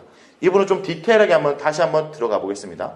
가인의 후손과 셋의 후손을 구분해서 한번 얘기해 보겠습니다. 여러분, 인간이 처음을 아담과 하와가 선악과를 먹은 다음에 그 다음에 자손의 때에 일으켰던 사건이 바로 살인사건, 친족살인 사건인데, 이 사건을 분석해보면 이렇게 질문하는 분들이 계세요. 그러니까 청소년애들, 그리고 청년들 이런 질문을 많이 하는데, 왜 하나님은 아벨을 제사를 받지 않아 이렇게 많이 이를 키웠습니까? 라는 질문을 합니다. 이런 질문 여러분 해보신 적 없습니까? 근데 이 질문 자체가 뭐냐면 기준이 인간이라는 걸 알 수 있습니다. 한번 이렇게 질문 드리겠습니다. 가인과 아벨이 있습니다. 여러분이 가인이라면 어떻게 행동하는 것이 현명한 행동입니까? 하나님께서 내 제사는 받지 않고 아벨의 제사만 받았다면 어떻게 됩니까? 대답해 주십시오. 네? 어떻게 해요? 다시 누구한테 물어봐야겠죠. 아벨한테 물어봤다면 기준이 누굽니까? 하나님의 기준을 알고자 아벨에게 물어본 겁니다. 그런데 가인이 어떻게 합니까? 내 제사를 받지 않은 하나님의 행동에 대해서 아벨을 심판합니다. 그럼 누가 지금 하나님입니까? 가인이죠. 내가 하나님의 행동을 심판하고 있습니다. 바로 자신이 하나님인 인생이죠. 자, 그래서 가인이 아벨을 하나님의 행동에 대해서 아벨에게 심판하고 난 다음에 바로 표현이 여호와를 떠났다고 얘기합니다. 그리고 롯 땅에 거주하며 자기 아들 에녹의 이름으로 성을 만듭니다. 자, 하나님을 떠난 인간은 자기 집, 자기 성, 자기 나라를 만들고 삽니다. 이것이 하나님을 떠난 인간의 가장 드러난 속성입니다. 예수를 믿어도요, 예수를 믿는다고 해서 끊임없이 내 안에 내 왕국을 만듭니다. 겉으로는 멀쩡한 세상, 그리고 아름다운 이상적인 나라를 만들었지만 내가 왕이고 내가 군림하는 세상을 만들어가는 것이 인간의 속성이라는 것이죠. 자, 자기 집, 자기 성, 자기 나라를 만들고 살아가는 가인의 후손이 있다면 셋의 후손들은 뭐하고 삽니까? 성경 보면요, 별거 안 합니다. 예, 애 낳습니다. 낳고. 예, 제가 지금 셋째 낳았습니다. 네, 더 이상은 못 낳겠는데, 예, 낳고. 근데 성경은 이것을 동행이라고 얘기합니다. 자, 그런데 이렇게 족보가 4장과 5장에서 분리되다가 6장에 섞이게 되는데 바로 하나님의 딸들이 사람의 딸들을 취함으로 말미암아 가인의 후손과 셋의 후손의 족보가 섞이게 되죠. 그리고 하나님께서 그들을 보고 하나님의 영이 함께하지 않는다는 것은 뭐냐? 그들을 심판하겠다. 그리고 그 심판이 120년 남았다는 선포와 함께 하나님이 한 사람으로 부르십니다. 바로 하나님이 어떤 자에게 이르십니다. 그쵸? 제가 얘기했죠. 평범한 삶은 사람들에게 하나님의 말씀이 임함으로 말미암아 특별해집니다. 바로 노아에게 하나님의 말씀이 임합니다. 노아의 삶을 정리하면 그의 삶은 하나님께 명령하신 대로 준행한 삶입니다. 그리고 다시 정리하면 하나님의 말씀에 집 짓고 산 사람입니다. 가인의 후손들은 자기 집, 자기 성, 자기 나라를 만들고 살아갑니다. 그런데 노아는 말씀에 집 짓고 살아가고요. 그리고 자기 집을 짓고 살아가는 그들의 전형적인 모습을 처음 보여줬던 이름이 뭡니까? 에녹이죠. 근데 하나님과 동행하며 살아서 죽지 않고 하나님 곁에 갔던 사람의 이름도 뭡니까? 에녹입니다. 같은 에녹인데 전혀 다른 삶을 살았고, 노아 같은 경우 이름의 뜻이 바로 안식안이라는 거죠. 그러면 뭡니까? 저는 이렇게 정리하고 있습니다. 안식안이는 바로 하나님의 말씀대로 온전히 따르는 삶, 그것이 진정한 샬롬을 누리는 것이고, 이 땅 가운데 내 집을 짓지는 않지만 말씀으로 집 짓고, 이 땅 가운데 영원히 뿌리를 내려 내 왕국을 만들지 않지만 오히려 이 땅에 뿌리 내지 못하고 이 땅에서 표류하는 방주를 짓지만 오히려 이것이 하나님과 안식하는 삶이라는 겁니다. 개인적인 제 얘기를 한번 해보겠습니다. 제가 20살에 저는 신학교를 바로 갔습니다. 나름대로 목회자로 준비하기 위해서 부산에서, 저 고향이 부산에서 올라왔습니다. 그런데 이 기숙사가 지금 제가 다니는 학교가 지금 총신대인데 지금 뉴스에도 나오는 거기에 그때도 안 좋았는데 지금 더 안 좋아졌는데, 그 당시에 제가 여름이 되면 갈 곳이 없습니다. 기숙사에서 나와야 됐습니다. 그래서 교회에서 섬기면서 교회 유아방, 자모방 이런 데 자면서 교회를 섬겼습니다. 그때 이런 생각을 했습니다. 주님, 제가 주를 위해서 일하는데 주님, 제가 잘 집은 하나 마련해 주지 않으셔야 됩니까? 근데 주님이 도대체 마련해 줄 생각 안 하셔가지고 제가 스스로 마련하기로 결정했습니다. 소위 말하는 많은 분들이 지금도 하고 계시는 그 주택 청약을 들었습니다. 그리고 전도사가 됐습니다. 이제 신혼집을 마련하기 위해서 주택 청약증 갖고 내가 이제 한번 넣어봐야겠다라고 생각했죠. 근데 이제 경제적 개념이 별로 없었습니다. 여러분, 전도사가 주택 청약을 한 건 넣으려면 어디에 넣어야 됩니까? 국민 임대주택에 넣어야 되죠. 근데 일반 분양에 넣었습니다. 저는 이게 뭔지도 몰랐습니다. 그냥 괜찮아 보이길래 넣었습니다. 하나님의 은혜로 당첨됐습니다. 왜? 아무도 지원 안 하니까 당첨이 되는 겁니다. 오라는 겁니다. 전 주는 줄 알았습니다. 은행 가서 대출을 받아오라는 겁니다. 은행 갔습니다. 제가 얼마 대출을 받는지 한번 계산해봤습니다. 이 정도? 근데 또 그 자리에서 계산해봤습니다. 내가 이것을 언제까지 갚을 수 있을까? 결론이 났습니다. 천국 가서도 대출을 계속 갚아야 됩니다. 하나님이 너 이 땅에 뭐 하다 왔는데 대출 갔다 왔는데, 하나님께 본향이 나와 함께하는 그 집을 주님이 있다면 나는 이 땅 가운데 이 땅에 있는 집을 마련하기 위해서 산 것이죠. 그때 제 목표가 분명해졌습니다. 말씀에 집 짓고 살자. 이 땅에 영원할 거할 나의 성, 나의 집을 사는 것이 아니라 어쩌면 이 땅을 떠날 준비를 하고 살아가는 것. 그것이 우리의 삶이다라는 겁니다. 자, 11장에 가면요, 노아의 심판으로 그들이 다 이 땅 가운데 쓸어버렸지만 이 인간이 똑같은 행동을 반복합니다. 바로 바벨탑을 지을 때 그들의 모습을 보겠습니다. 바로 가인이 하나님을 떠나 자기 아들 에녹의 이름으로 성을 짓듯이 그들이 어떻게 합니까? 자신들의 이름으로 성을 짓죠. 성경에서 이름을 걸고 성을 짓는다는 것은 자기 왕국을 만들고 살아가는 모습, 그들이 여전히 달라지지 않았다는 겁니다. 그래서 주님께서 그들을 흩으시고 부르십니다. 그리고 아브라함을 통해서 아브라함이라는 사람, 12장에 아브라함의 사람에게 하나님의 말씀 임함으로 말미암아 그가 아브라함 돼서 다시 스토리를 이어갑니다. 하나님께서 한 사람을 부르고 한 사람을 통해서 한 이스라엘 나라의 모델을 보여주시기로 한 것입니다.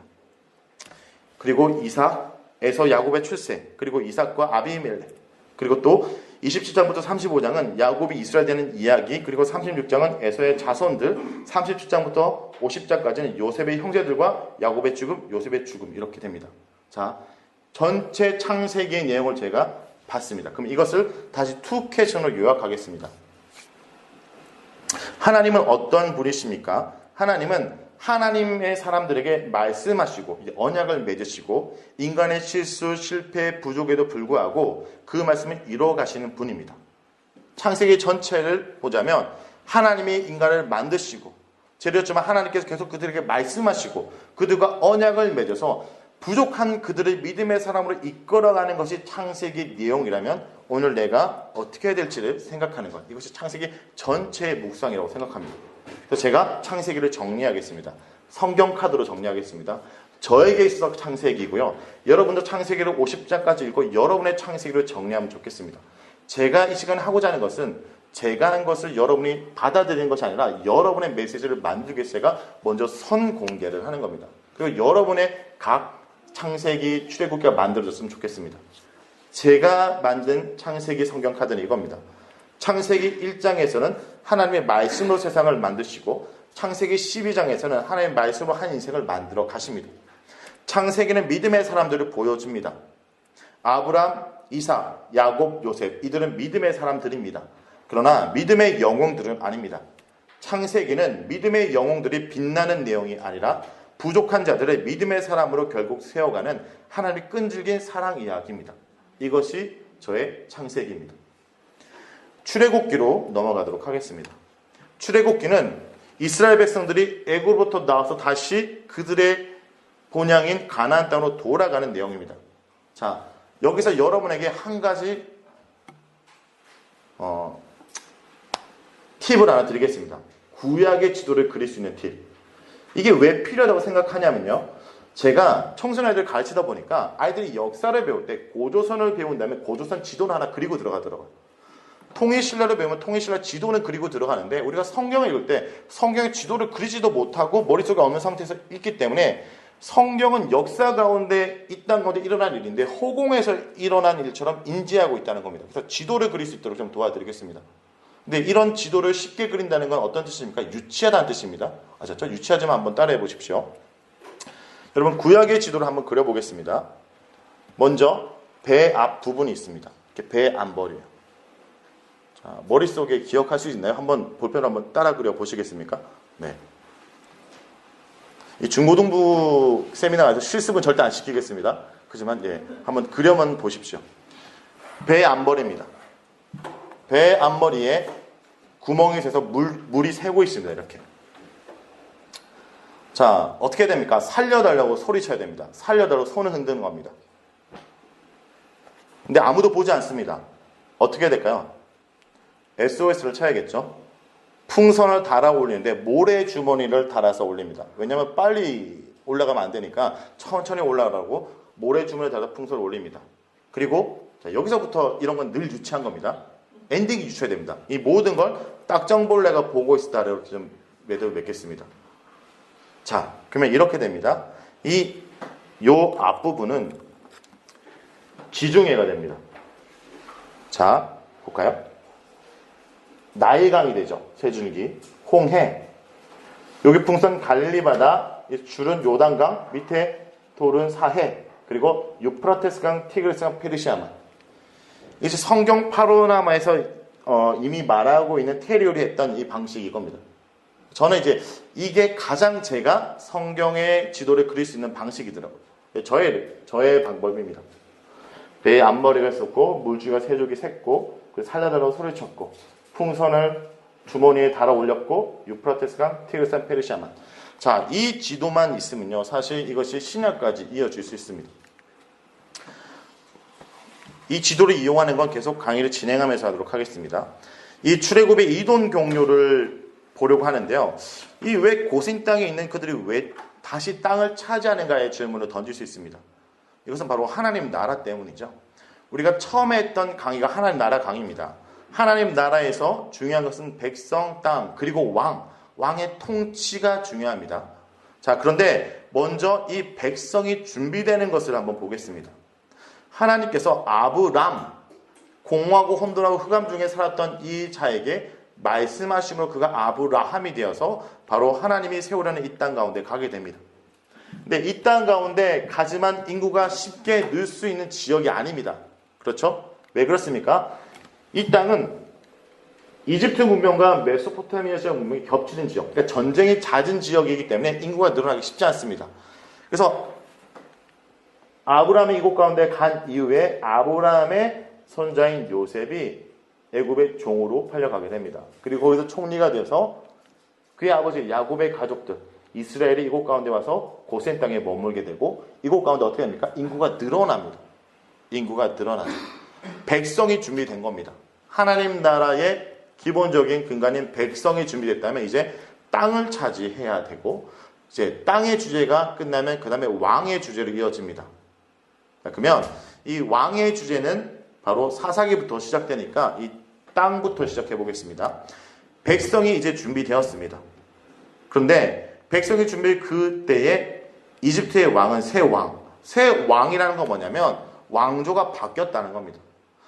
요셉이 그전에는 충신이었죠. 한 나라의 충신이었지만 왕조가 바뀌면 그전의 충신은 뭡니까? 역적이 됩니다. 그렇죠. 왕조가 바뀌었기 때문에 그전에 왕조에 충성했던 자들은 역적이 되고 그리고 노예가 되는 것이죠.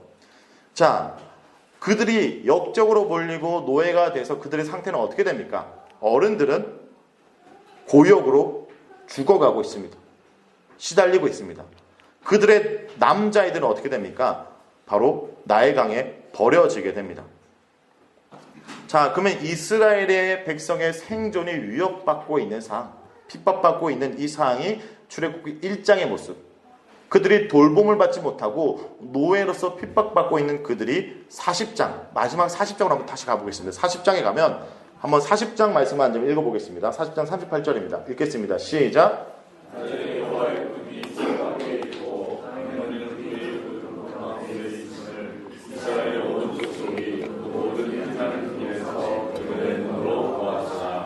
자, 이 모습은요, 앞에는 핍박받고 있고 노예로 살아갔던 모습이라면 마지막에는 하나님께 보호하고 돌봄받는 모습으로 끝났다. 핍박에서 돌봄으로 끝나는 모습인데 이 전환에 있어서 가장 중요한 한 인물이 있다면 모세입니다.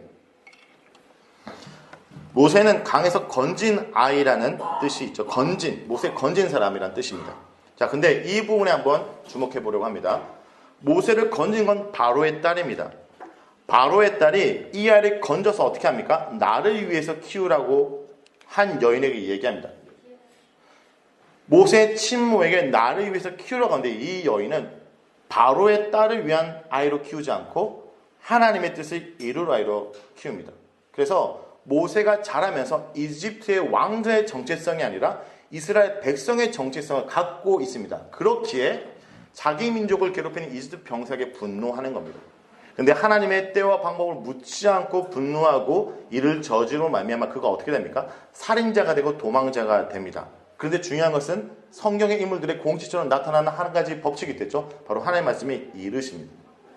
그런데 저는 여기서 주목할 것이 있다고 생각하는데 하나님의 말씀이 이를 때 이 말을 모세가 알아들었다는 겁니다. 하나님이 이르셔서 뭐라고 합니까? 난 내 조상의 하나님, 아브라함의 하나님, 이삭의 하나님, 야곱의 하나님이다. 자, 이것은 신약에서도 부활 논쟁이 있을 때 구약에서도 부활을 얘기했다라고 얘기할 때 아브라함과 이삭과 야곱을 살아있는 자의 명사로 히브리어는 표현하고 있습니다. 부활을 얘기한 것과 동시에 이건 뭐냐면 아브라함의 언약의 연장선에서 너희가 노예로 있다는 것을 얘기합니다. 그리고 모세는 이걸 알아듣던 건 뭐냐면 자신의 엄마로부터 나의 조상이 누군지 그리고 우리가 왜 여기에 있는지를 알고 있었다는 겁니다. 다음 세대를 살아가는 사람으로서 이런 생각을 합니다. 우리가 말씀을 아이들에게 전하지만 바로 뭔가 변화가 일어나지 않는 것 같지만 우리가 전했던 그 말씀이 그들에게 심겨지고 자신의 때에 하나님의 말씀이 그 아이에게 임하면 그 아이가 비전을 발견하고 사명을 발견하는 것이라는 겁니다. 자, 하나님의 말씀이 그에게 임해서 이제 하나님이 누군지를 하나님 스스로 자기 계시를 합니다.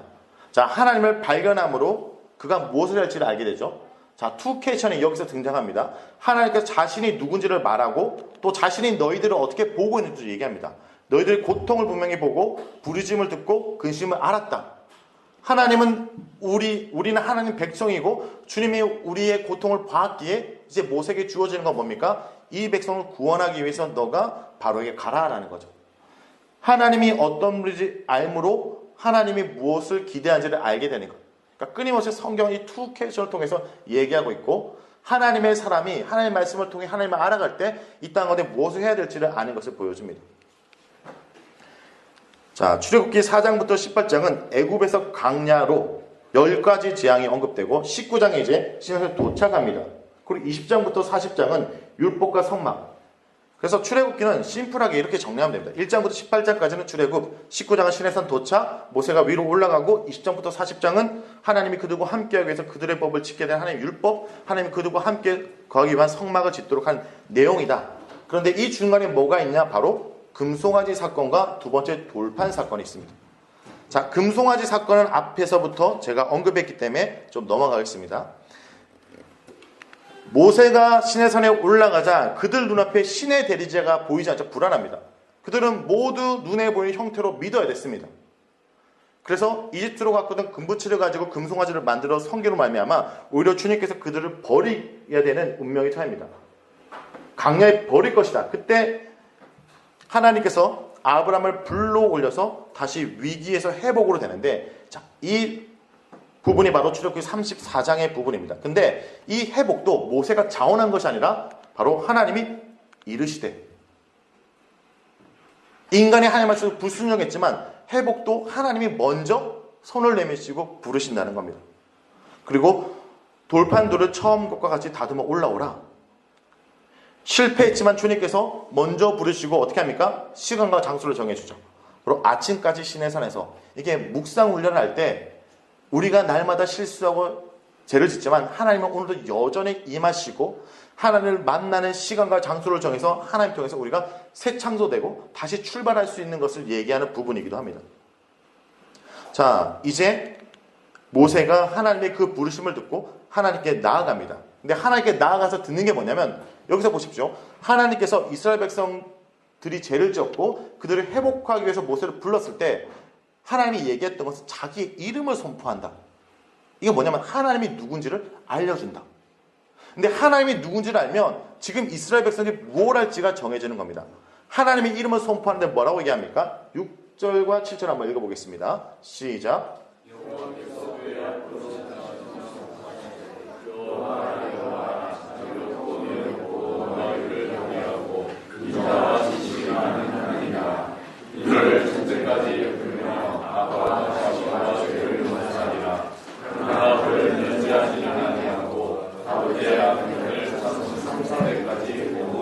여기 보면 하나님 여호와의 이름을 얘기한다는 것, 그분이 어떤 성품인 것을 얘기하는 겁니다. 그리고 그분이 어떤 분인 줄 알면 자연스럽게 내가 무엇을 해야 될지가 결정된다는 것. 하나님이 어떤 분이십니까? 하나님의 이름 부르면 내가 무엇을 해야 됩니까? 내게 주는 교훈이 무엇입니까? 라는 내용이죠. 자, 여호와는 자비롭고 은혜롭다. 노하기를 토리한다. 그럼 뭡니까? 하나님께 용서를 구할 것을 얘기하죠. 그런데 하나님은 자비로우신 분이지만 어떻게 해요? 이 대해서 벌하신다. 공의로운 분. 공의와 자비를 얘기하고 있다는 거죠. 그러므로 너희들이 지었던 이 죄에서 나는 너희를 버리지 않고 용서하겠다. 하나님이 누군지를 가르쳐줘서. 그렇지만 너희가 이 죄에 대해서 정략 이절을 따르지 말라. 하나님의 공의, 나는 너희들이 용서하는 것이 너희 죄를 묵인한 것이 아니다. 라는 것을 얘기하죠. 그러니까 죄에서 떠날 것을, 정리할 것을 얘기하는 것. 말씀을 통해 하나님을 알면 내가 무엇을 할지 정해지는 겁니다. 모세가 이스라엘 백성의 위기가 찾아올 때 하나님의 말씀이 그에게 임하고 그 말씀을 통해 무엇을 발견합니까? 하나님이 어떤 분인지를 발견하고 그분이 이 분을 말미암아 내가 어떻게 할지를 결정해서 이스라엘 백성의 죄를 수습합니다. 자, 그런데 중요한 것은 이스라엘 역사 가운데 첫 번째 이스라엘 백성이 버리는 위기가 한번 찾아왔습니다. 그런데 민수기 13년 가면 한 번 더 위기가 찾아옵니다. 이스라엘 백성 전체가 버려질 위기. 바로 가데스바네에서 12정탐꾼을 보내는데 2명은 대박이라고 하면서 들어갈 수 있다고 얘기하고 나머지 10명은 폭망했다고 돌아가려고 합니다. 이 2명은 누굽니까? 여호수아 갈렙입니다. 자, 근데 사람들은요, 여호수아 갈렙을 말을 듣는 것이 아니라 10명의 정탐꾼의 말을 듣고 이집트로 돌아가자라고 얘기합니다. 하나님을 신뢰하지 않고 돌아가는 그들에게 주님께서 그들을 어떻게 해요? 다시 광야에 내가 버릴 거다고 얘기할 때 모세가 기도하는데 이 기도의 포인트를 잘 보면 이 기도가 어떤 기도이냐? 자, 이 기도를 한번 읽어보겠습니다. 시작.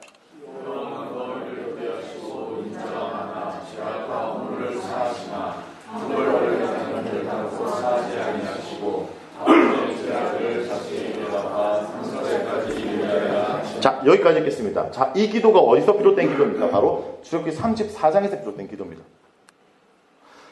이스라엘 첫 번째 위기가 왔을 때 하나님의 말씀이 그에게 임하고 이 말씀을 통해 회복된 기억이 모세에게 있습니다.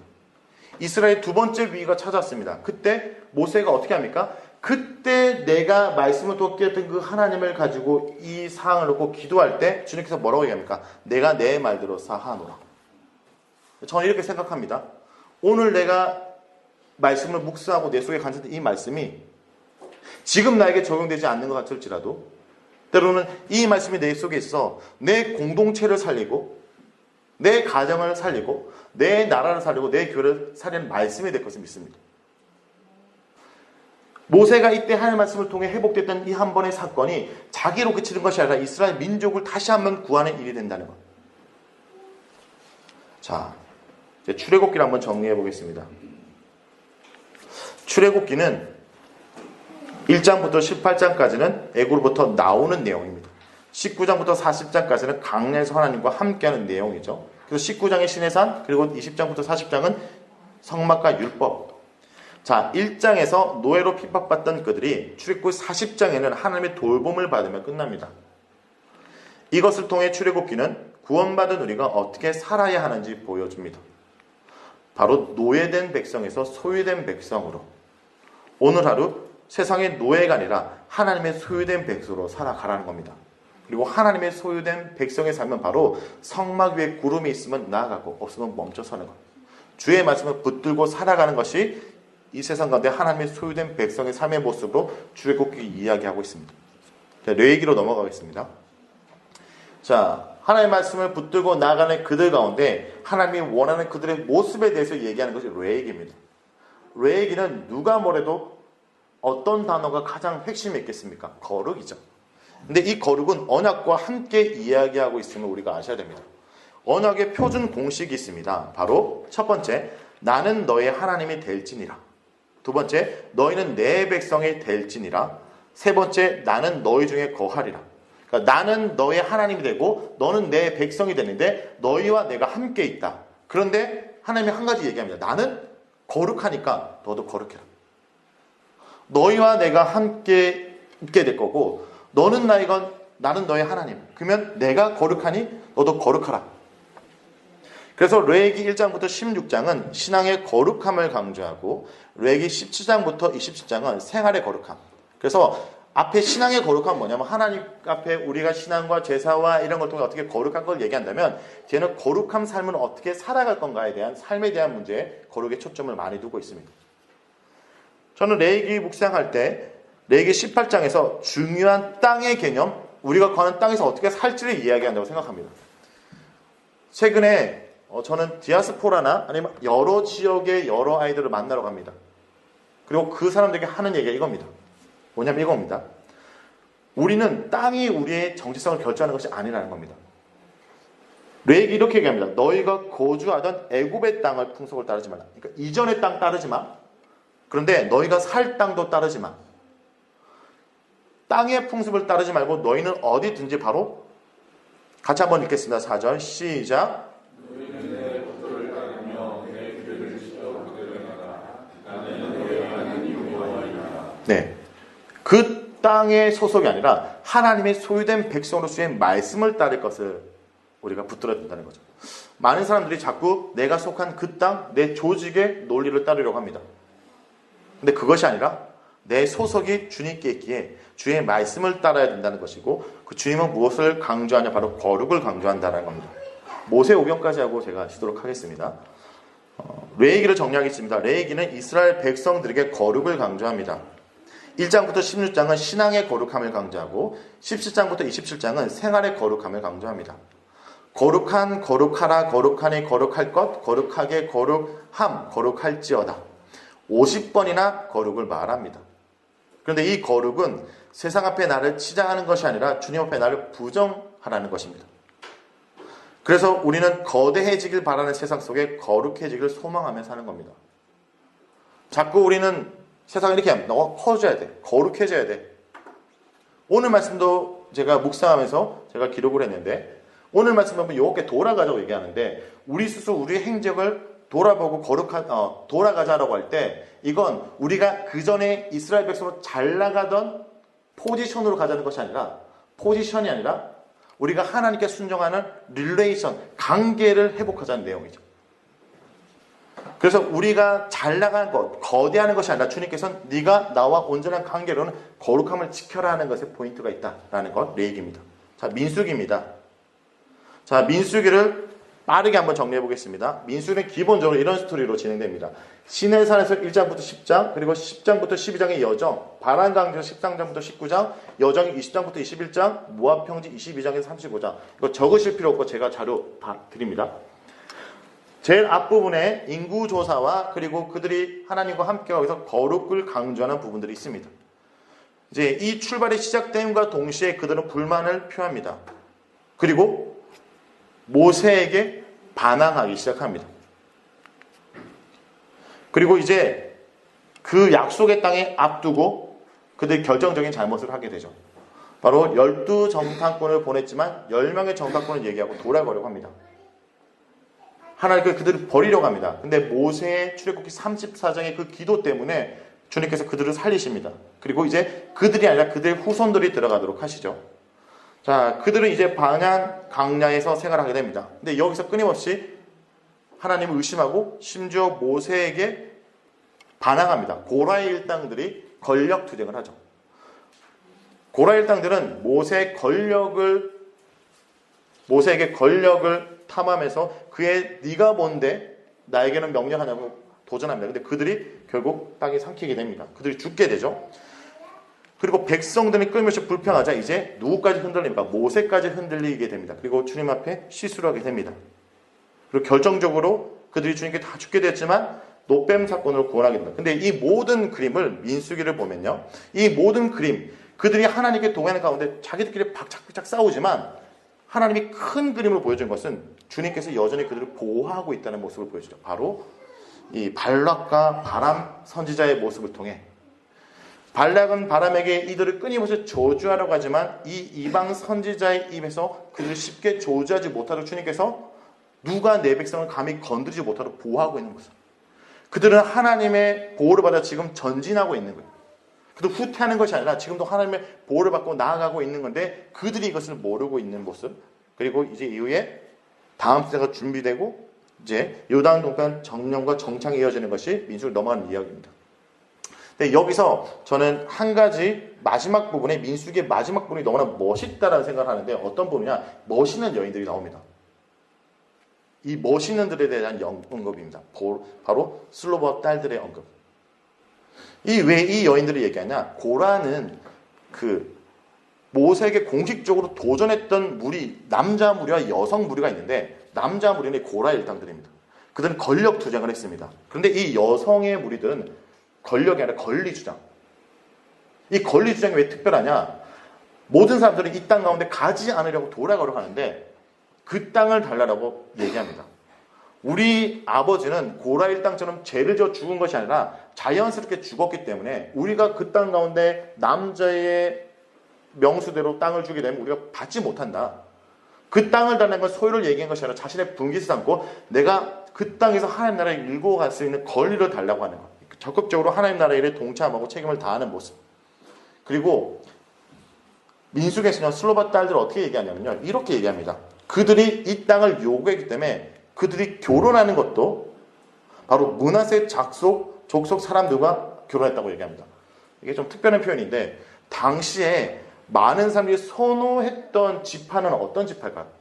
많은 이스라엘 여인들이. 그쵸? 네. 장자 지파인 유다 지파를 선호하겠죠. 그들은 어떻게 합니까? 모든 여인들이 선망하는 유다 지파를 가지 않고 이 땅을 지키기 위해서 바로 므낫세 자손과 결혼해서 이 땅을 지키고 있는 것. 권리를 주장하고 책임을 다하는 이 모습. 근데 성경은 마지막에 민수기에서 이 여인들의 모습을 믿음의 모습으로 얘기하면 끝나고 있다는 겁니다. 우리가 절대 잊어서는 안 되는 이 여성들의 모습, 이 딸들의 모습.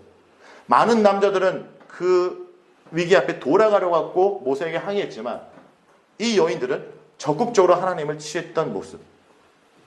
자, 민수기 전체를 한번 하나님이 어떤 분이십니까? 그리고 내게 준 교훈이 무엇인가를 정리해 보겠습니다. 민수기는 이스라엘 백성의 숫자를 2번이나 셉니다. 약속의 땅에 들어갈 숫자를 시내 산에서 1장에서 첫 번째 세고 26장 모압 평지 두 번째 셉니다. 이렇게 2번이나 약속의 땅에 들어갈 사람을 세는 이유는 약속의 땅에 들어갈 사람이 바뀌었기 때문입니다. 이렇게 출애굽 1세대는 약속의 땅에 들어가지 못하고 출애굽 2세대가 약속의 땅에 들어가게 된 것은 백성의 숫자는 셌지만 하나님의 은혜를 세워보지 않고 불신앙의 신앙을 걸었기 때문입니다. 오늘 하루 세상의 기준으로 나를 세워보지 말고 지금까지 받은 은혜를 세워보세요.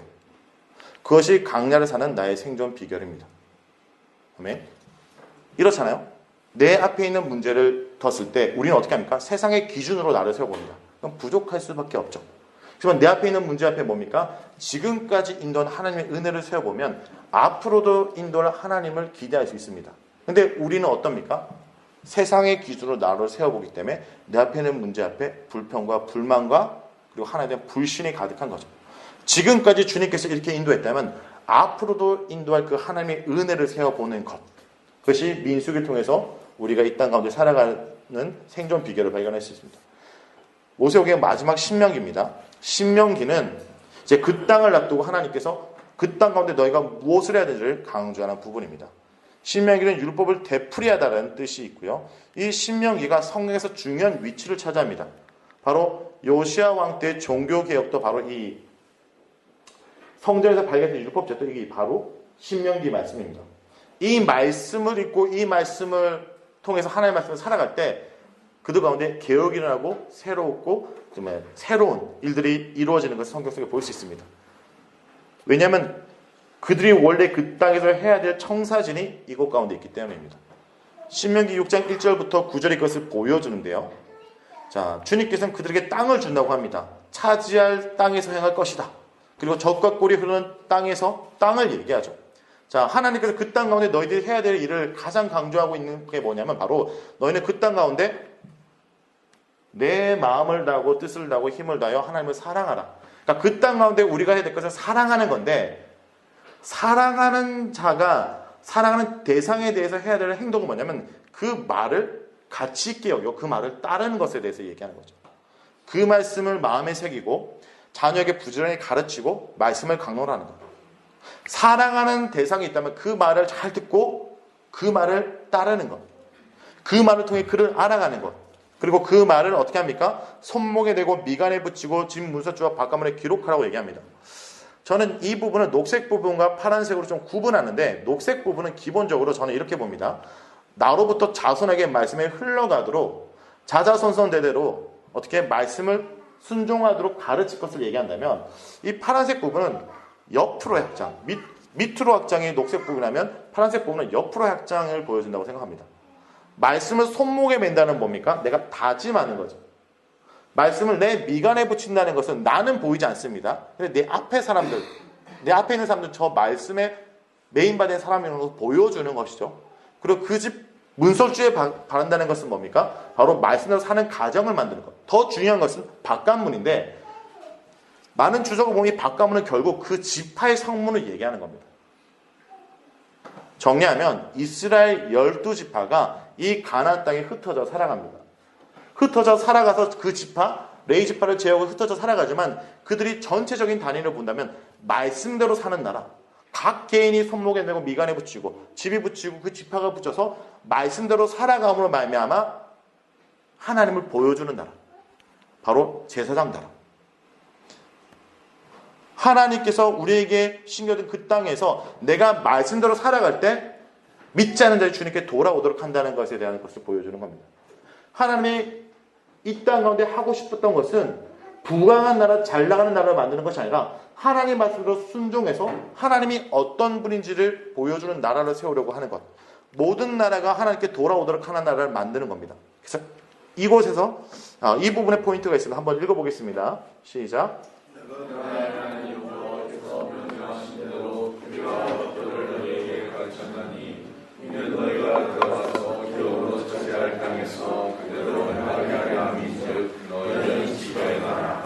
그것이 여러 민족 앞에서 너희의 지혜요 너의 지식이라. 그들이 이 모든 규례를 듣고 이르기를 이 큰 나라 사람은 과연 지혜와 지식이 있는 백성인가 하리라. 여기 보면 규례와 법도를 그대로 행하면, 그러니까 여러 민족 앞에 지혜와 지식이 있다. 그러니까 이방 민족 이들이 그들을 보고 지혜와 지식이 있고 이 나라 사람은 큰 사람이다. 그러니까 그들이 말씀대로 살아갈 때 뭡니까? 믿지 않는 자들이 그들의 지혜를 로하며 하나님을 알게 된다는 거죠. 그들이 말씀대로 살아갈 때 우리들의 모습을 통해 하나님을 알게 된다는 것. 그래서 제가 큐티를 얘기할 때 큐티는 개인 영성 프로그램이 아니라 공동체 훈련이다. 한 교회가 한 그룹이 말씀대로 말씀을 살아가면 그들의 모습을 통해서 어떻게 해요? 믿지 않는 자리 주님께 돌아오는 것. 이것이 하나님이 우리를 그 땅에 신겨줬던 이유. 하나님이 이 가나안 땅을 이웃 가운데 신겨준 이유는 뭐냐면 오고 가는 많은 자들이 이스라엘을 보고 하나님을 알도록 하는 것. 근데 하나님을 아는 방법은 그들이 하나님의 말씀대로 온전히 순종하는 것. 자, 하나님이 어떤 분이십니까? 하는 무엇을 기대하는 것을 신명기를 통해서 정리하고 주도록 하겠습니다. 이 투캐스너 신명기를 한번 정리해 보겠습니다. 신명기는 하나님의 말씀들을 명령을 되풀이하며 말합니다. 신명기는 하나님의 명령들을 되풀이하며 말합니다. 1장부터 4장은 하나님의 명령을 지켜야 할 하나님의 백성이 된 것. 5장부터 11장은 하나님의 명령을 지킬 것. 12장부터 26장은 지켜야 될 하나님의 명령들을 얘기하고 27장부터 34장은 저주와 축복의 기준이 하나님의 명령이라는 것을 얘기합니다. 이렇게 하나님은 우리에게 많은 명령을 하고 계십니다. 그런데 하나님의 명령 중 가장 핵심적인 명령은 온 마음과 온 뜻과 온 힘을 다해 하나님을 사랑하라입니다. 하나님은 사랑을 명령하신 것입니다. 오늘도 하나님이 우리에게 명령하시는 이유는 하나님 권위에 굴복시키기 위해서가 아니라 하나님 사랑에 항복시키기 위해서입니다. 성경에서 가장 강조하는 명령은 나를 사랑하는 것. 그럼 반대로 생각해 볼게요. 어떤 사람이 이 사람에게 나를 사랑하라고 얘기한다면 지금 이 사람은 이 사람을 어떻게 하고 있다는 겁니까? 사랑하고 있다는 거죠. 하나님이 우리에게 사랑을 명령했다는 것은 하나님이 우리를 사랑하고 있다는 겁니다. 우리와 사랑하는 관계로 나아가기 원하신다는 것을 알 수 있게 하나님의 명령은 그 권위에 굴복시키는 것이 아니라 하나님의 사랑에 항복시키기 위해서 끊임없이 우리에게 명령하는 것. 이 명령은 사랑의 언어라는 것을 알 수 있습니다. 이것이 모세오경에까지 내용입니다. 자, 여기까지 정리를 하고요. 잠깐 쉬었다가